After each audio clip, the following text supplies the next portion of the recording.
అదేవిధంగా ఇందాక చాలా మంది మహిళ కూడా మాట్లాడింది, ఇందాక సోదరి ఒక అమ్మాయి గ్యాస్ వస్తుందంటే నాకు 2 సార్లు వచ్చిందంది. ఖచ్చితంగా మనం ప్రతి సంవత్సరం 3 గ్యాస్ సిలిండర్లు మహిళలకు ఇవ్వాలనుకున్నాం. తప్పకుండా ఆ పథకం కూడా బ్రహ్మాండంగా చదువుతుంది. అందరికి ప్రతి ఒక్కరికి కూడా గ్యాస్ అందే విధంగా తప్పకుండా చేస్తామని చెప్పి కూడా తెలియజేస్తా ఉన్నాను. పిల్లలకు ఉన్నారు చదువుకోవడానికి, పిల్లలకి ఒకరున్నా, ఇద్దరున్నా, ముగ్గురున్నా, నలుగురున్నా.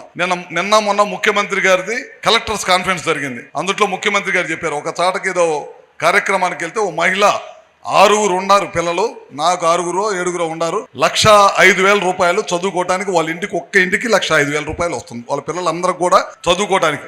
గతంలో జగన్మోహన్ రెడ్డి ఏం చెప్పాడు, ఇద్దరున్నా నేను ఇస్తానని చెప్పాడు, ఒకరికిచ్చి చేతులు ముడిచేశాడు. మన నాయకుడు ముఖ్యమంత్రి నారా చంద్రబాబు నాయుడు గారు చెప్పిన మాట ప్రకారం ఒకరున్నా, ఇద్దరున్నా, ముగ్గురున్నా ఆ ఇంట్లో పిల్లలు ఎంతమంది ఉంటే అంతమందికి చదువుకునే అవకాశం, చదువుకోవాలి. ఒకరిని చదివించి ఒకరిని కూలి పనికి పంపించకూడదు, అందరు చదువుకోవాలనే ఉద్దేశంతో ఇవాళ చాలా పెద్ద ఎత్తున ఒకే రోజు 9,500 కోట్ల రూపాయల పైచీలకు బ్యాంక్ ఖాతాల్లో వేసిన ప్రభుత్వం ఈ భారతదేశంలో ఏది లేదు.